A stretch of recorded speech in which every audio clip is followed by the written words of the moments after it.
Perkenalkan, nama saya Gebilam Tiurma Situmeang, NPM 19751023. Saya dari program studi D3 Agribisnis 4A, jurusan Ekonomi dan Bisnis Politeknik Negeri Lampung.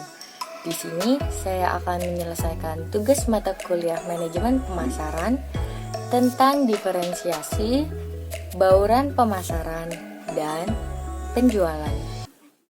Yang pertama adalah diferensiasi.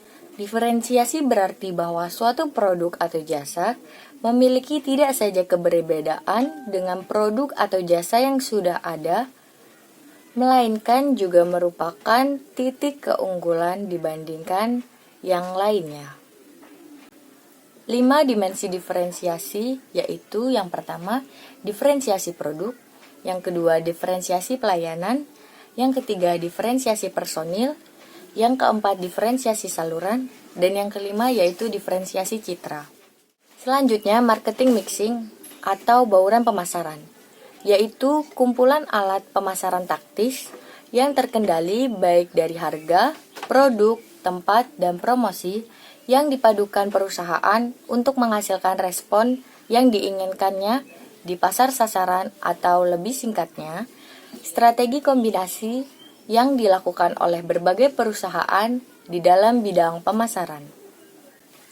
Strategi bauran pemasaran yaitu yang pertama price atau harga, yang kedua produk atau produk, yang ketiga promotion atau promosi, yang keempat place atau tempat, yang kelima people atau orang, yang keenam proses, yang ketujuh physical environment atau lingkungan fisik. Yang terakhir adalah penjualan. Penjualan adalah proses saat seseorang membantu orang lain mengambil keputusan pembelian dan merupakan upaya bagaimana menciptakan hubungan jangka panjang dengan pelanggan melalui produk atau jasa perusahaan. Tahapan dari penjualan itu sendiri adalah yang pertama, prospecting dan qualifying atau mencari prospek yang memenuhi syarat. Yang kedua, pre-approach atau pra-pendekatan. Yang ketiga, approach atau pendekatan. Yang keempat, overcoming objections atau mengatasi keberatan. Yang kelima, closing atau penutupan. Dan yang keenam, following up and maintenance atau tindakan lanjut dan pemeliharaan. Manfaat dari diferensiasi, bauran, pemasaran, dan penjualan. Yang pertama, diferensiasi manfaatnya yaitu produk menjadi lebih unggul, harga jual produk akan lebih tinggi, mengatasi kejenuhan pasar, dan terciptanya produk image. Yang kedua, bauran pemasaran manfaatnya yaitu mampu menganalisa keuangan, alokasi sumber daya yang bijaksana, memfasilitasi proses komunikasi, dan alokasi tanggung jawab. Yang ketiga adalah penjualan. Manfaatnya yaitu yang pertama, mendapatkan laba tertentu atau target laba, yang kedua mendapatkan volume penjualan, dan yang terakhir pertumbuhan bisnis. Selanjutnya, saya akan membahas produk-produk yang saya pilih untuk dianalisis, mulai dari diferensiasi, bauran pemasaran, dan penjualannya. Yang pertama adalah produk berskala multinasional. Chocolates drink kemasan 28 gram merupakan minuman yang siap seduh yang dapat disajikan secara dingin maupun panas. Diferensiasi dari produk Chocolates drink yang pertama adalah Chocolates drink memiliki banyak pesaing dari merek-merek lain dengan jenis produk yang sama. Tetapi terlihat jelas bahwa Chocolates drink lebih unggul karena mereknya yang sudah melekat di benak konsumen.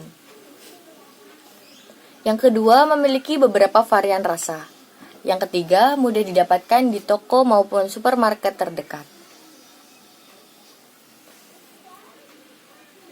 Bauran pemasaran dari Chocolates drink adalah yang pertama, harga pasarannya yaitu 2.500 per kemasan, memiliki merek dagang Chocolatos, dan produk multinasional yang dijual di dalam dan luar negeri, dan yang terakhir melakukan promosi dengan pengiklanan di media massa, media sosial, dan penjualan langsung. Penjualan dari Chocolates drink yang pertama, penjualan secara langsung, baik kepada dropshipper, keswalayan, dan toko. Yang kedua, penjualan ekspedisi besar ke berbagai negara. Yang ketiga, penjualan melalui website maupun aplikasi jual beli. Selanjutnya yang kedua adalah produk skala regional. Kondok mozzarella merupakan jajanan yang berasal dari Korea dan sedang tren di kalangan anak muda. Inovasi baru yang muncul yaitu kondok yang dijual dalam bentuk frozen food. Diferensiasi produk ini adalah yang pertama, kondok mozzarella yang sedang tren memiliki peluang pasar yang cukup baik sehingga frozen food kondok mozzarella akan laku di pasaran. Yang kedua, memiliki beberapa varian rasa. Yang ketiga, mudah didapatkan di aplikasi jual beli dengan harga yang terjangkau.